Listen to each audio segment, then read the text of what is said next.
Bienvenue dans cette nouvelle vidéo. Aujourd'hui, nous allons voir comment gérer des stagiaires en utilisant les différentes méthodes de management, en sachant qu'il y a tout un tas de méthodes. Moi, ce que je vous propose, c'est les principales. Alors que je ne vais pas évoquer dans le détail, mais de manière générale, puisque j'ai déjà abordé chaque méthode dans des vidéos bien précises qui expliquaient comment utiliser chaque méthode. Donc je vous mettrai les liens dans la description de la vidéo qui vous renverront vers les différents articles qui expliquent en détail comment les utiliser et ce à quoi elles correspondent exactement en fonction du public que vous avez en face de vous.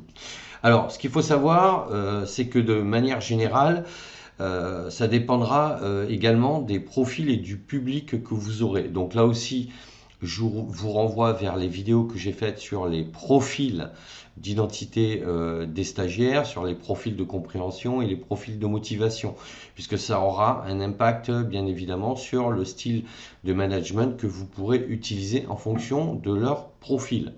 Mais de manière globale, ce qu'il faut savoir, c'est qu'en management, il y a 4 critères qui rentrent en ligne de compte. Il y a la notion de temps, c'est-à-dire si vous êtes dans l'urgence ou pas.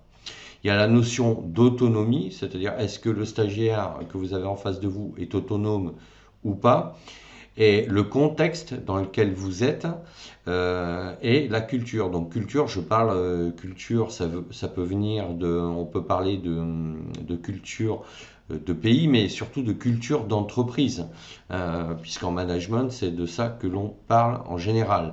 Donc ces 4 critères-là vont faire que vous utiliserez une méthode plus qu'une autre, en fonction des stagiaires que vous avez. Donc ce qu'il faut comprendre, c'est qu'avec le temps, il est évident que si vous êtes sur un temps imparti assez réduit et que vous n'avez pas donc le temps d'échanger et de traiter des situations et des échanges interactifs de manière poussée, puisque vous êtes donc réduit par la durée de votre intervention, à partir de là, vous allez être beaucoup plus directif. Vous allez utiliser une méthode de management plus directive. Donc sur les méthodes de management, hein, pour mémoire, vous avez le management directif, le management délégatif, le management participatif et le management persuasif. Donc vous comprenez bien qu'en fonction de ces 4 critères, temps, autonomie, contexte et culture, vous allez privilégier une méthode plus qu'une autre. Il est évident que si vous avez des stagiaires qui sont très peu autonomes, là aussi vous allez utiliser un management directif. Alors, je précise que management directif ne veut pas forcément dire autoritaire. D'accord?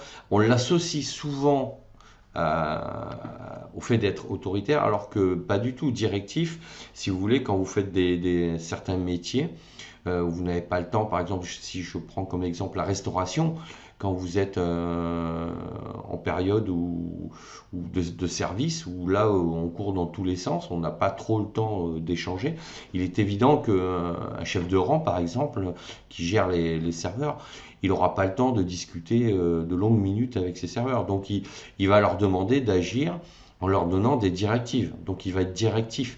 Alors c'est pas pour ça qu'il est autoritaire, qu'il est méchant ou qu'il est agressif.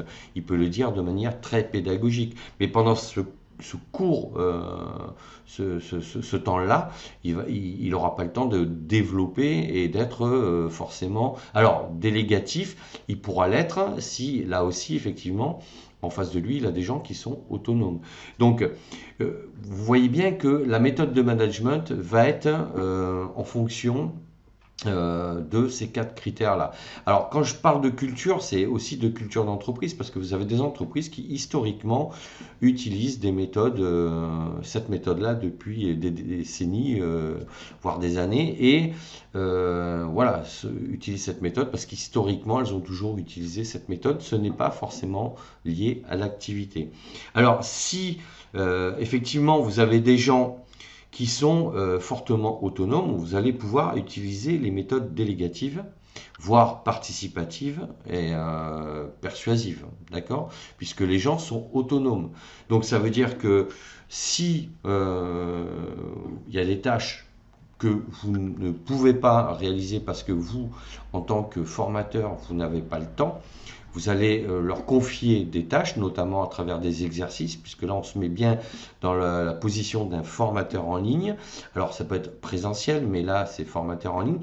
Vous allez leur donner des exercices et à partir de là, vous allez quelque part leur déléguer cette autonomie de pouvoir le réaliser de manière autonome. Donc vous allez utiliser cette méthode.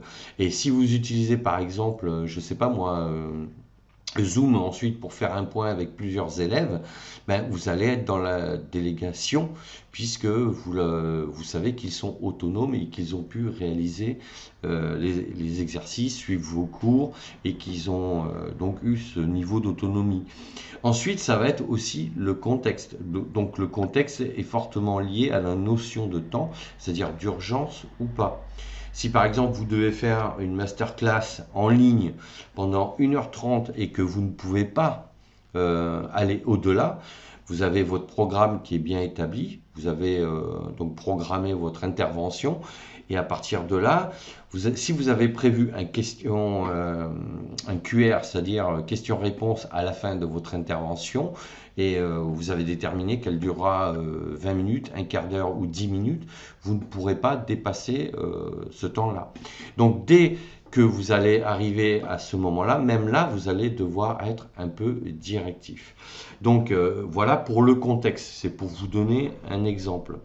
De la même manière, si vous avez des gens à qui vous avez confié, par exemple, de travailler en groupe pour échanger sur un même sujet et rendre un devoir et des exercices en ayant travaillé en commun, donc plusieurs stagiaires vont travailler sur ce sujet-là, vous allez utiliser la méthode de management participative parce que vous allez impliquer les gens. Et là aussi, ça sous-entend que quelque part, ils ont un certain niveau d'autonomie. Ensuite, concernant le management persuasif, là, on utilise, si vous voulez, cette méthode quand il va falloir convaincre, il va falloir expliquer pourquoi il va falloir que les gens fonctionnent, que vos stagiaires fassent cet exercice. Pourquoi il va falloir qu'ils fonctionnent de cette manière. Pourquoi il va falloir qu'ils utilisent votre méthode et qu'ils la suivent à la lettre. Donc là, il va falloir expliquer, il va falloir argumenter, il va falloir convaincre. Donc l'objectif à ce moment-là du formateur en ligne, c'est d'utiliser cette méthode de management pour faire adhérer à son concept.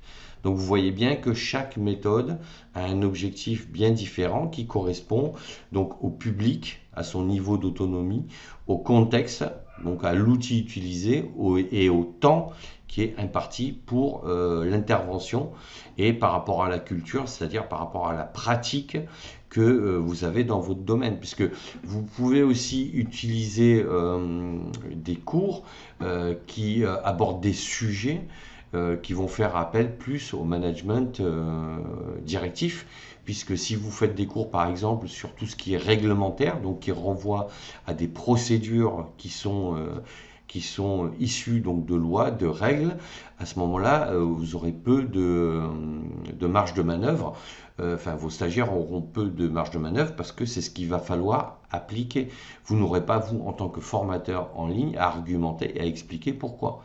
C'est comme ça et pas autrement. Donc, à partir de là, vous serez dans du management directif sans être pour autant autoritaire, puisqu'en tant que formateur, vous devez rester pédagogue. Donc, voilà pour comment utiliser des méthodes de management. Donc, ça dépendra du sujet, du public, mais également de ces 4 critères, à savoir le temps, l'autonomie, le contexte et la culture dans le domaine d'activité dans lequel vous êtes et par rapport au public que vous avez en face de vous.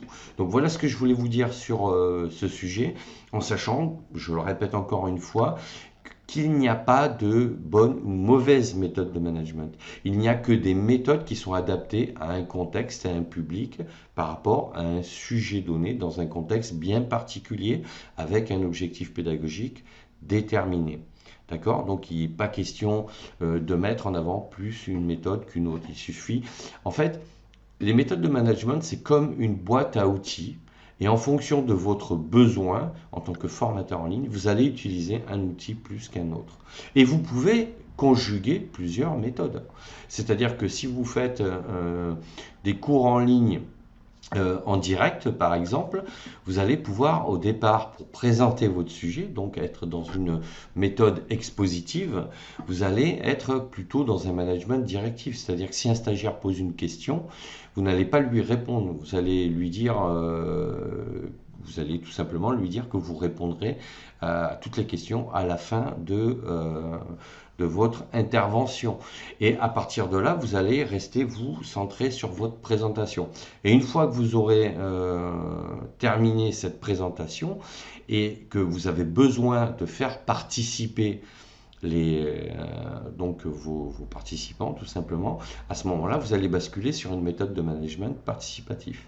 Donc vous voyez qu'on peut conjuguer ces méthodes en fonction du contexte, de l'objectif, du temps imparti et de la culture de l'activité que vous présentez. Donc voilà, si ça vous a un peu plus éclairé sur comment utiliser les méthodes de management de manière souple et adaptée, n'hésitez pas à me le dire en commentaire, à mettre un pouce bleu vers le haut, à vous abonner à la chaîne. Et je rappelle que vous pouvez télécharger gratuitement mon guide Comment devenir formateur en ligne. De toute façon, je vous mets tous les liens dans la description de la vidéo et je vous dis à bientôt pour d'autres sujets. Ciao, ciao!